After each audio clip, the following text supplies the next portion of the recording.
We start off by taking a look at organization by farm workers, the famous Delano grape strike. The Delano grape strike begins when a Filipino farm workers union goes on strike, right? These are grape pickers in Delano, California. They go on strike. The name of the union was AWOC, or the Agricultural Workers Organizing Committee, led by Larry Itliong. But AWOC could not do the strike by themselves, and so they reached out to another farm workers union in the area, and that was the NFWA, or the National Farm Workers Association. The NFWA was established by Cesar Chavez along with Dolores Huerta. Both had experience as organizers for the community service organization, the CSO, which we talked about before. So they worked to organize this farm union, and they agreed to join the grape strike along with AWOC. And together, both unions merged and became the United Farm Workers Organizing Committee. Now, the union had a number of different tactics to achieve their demands. One of them was calling a national boycott on grapes. Right? They called for consumers to stop buying grapes, and this really hurt the companies that were growing grapes there in Delano, California, such as Shenley Industries and the DiGiorgio Corporation and other powerful grower companies there in Delano. Okay, so the boycott really hurt their pocket, so that was a smart move. You also had a march that took place, led by Cesar Chavez, going from Delano all the way up to Sacramento. Hundreds of people were involved in the march. There were a number of rallies. When Chavez got to Sacramento, he gave a very emotional speech, and ultimately, the march attracted a lot of attention, nationwide media attention to the issues of the farm workers, right? And it got a lot of support for the nationwide boycott on grapes, right? So it's very smart tactics because you need to attract attention to your cause in order to really have an impact, right? A financial, economic impact on these grower companies. During this time, Dolores Huerta, who was the main negotiator for the union, was in negotiations with Shenley Industries, which was one of the main grower companies there in Delano. She was successful in gaining recognition of the union and signing a union contract with Shenley Industries.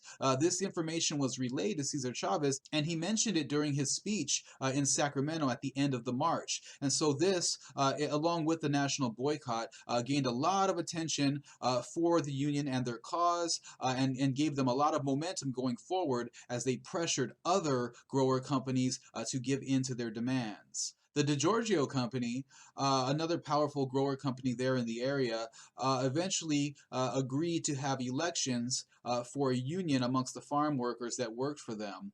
The first election that they held was tainted because it was rigged so that the Teamsters Union would be elected as the official union of the farm workers, but the UFWOC boycotted the first election and eventually forced the DiGiorgio company to hold a second election, and in that second election, the UFWOC was recognized as the union of the farm workers, and they began negotiating with the DiGiorgio Corporation. But that wasn't the end of the Delano grape strike. It went on. Eventually, Cesar Chavez would go on a 25-day fast as he was trying to bring more national attention to the cause of the farm workers. And he was very successful in doing so. Many people got involved in the nationwide boycott of non-union grapes. And so the boycott continued. And when we say non-union grapes, what we're talking about is the fact that some of the corporations had signed union contracts with the union at this time, but not all had yet. And so the boycott continued on grapes that were being produced by non-union companies, companies that didn't recognize the union yet. Okay, Chavez would eventually organize another march down to the U.S.-Mexico border in 1969.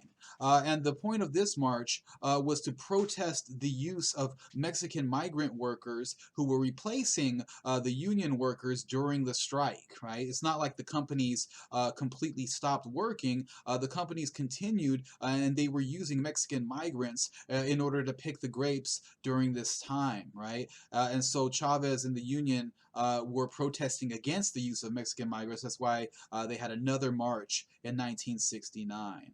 Ultimately, these grower companies were losing a lot of money during this time, right? The boycott really hurt them, and there was so much national attention in the media that was really vilifying these grower companies in the eyes of the nation. And so eventually, the remaining grower companies that were holding out would enter into negotiations, and you would see a victory for the UFWOC. Okay, so what did they gain in this victory? Well, a number of different things. For one, farm workers were given higher wages.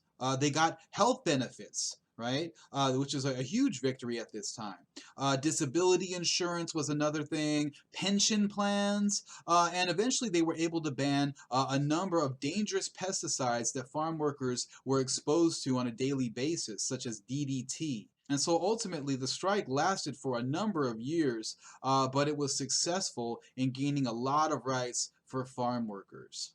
In 1975, California passed the California Agricultural Labor Relations Act, and this was huge for farm workers because it recognized their right to come together, form unions, and engage in collective bargaining with their employers, right? Even though they were doing it before this, this was state law now that recognized their right to do so, right? And so growers, their employers basically had an obligation to work with these unions now because this law was passed. In 1972, the UFWOC would change its name to the United Farm Workers of America, and they would go on to continue the struggle for the rights of farm workers. There would be another boycott, this time on lettuce, later on, which would get them into conflict with another union, the Teamsters Union, and this conflict took a toll on the United Farm Workers of America going forward. But ultimately, the organization was responsible for gaining a lot of rights for farm workers, and it played a major role in the growing Chicano movement during this time.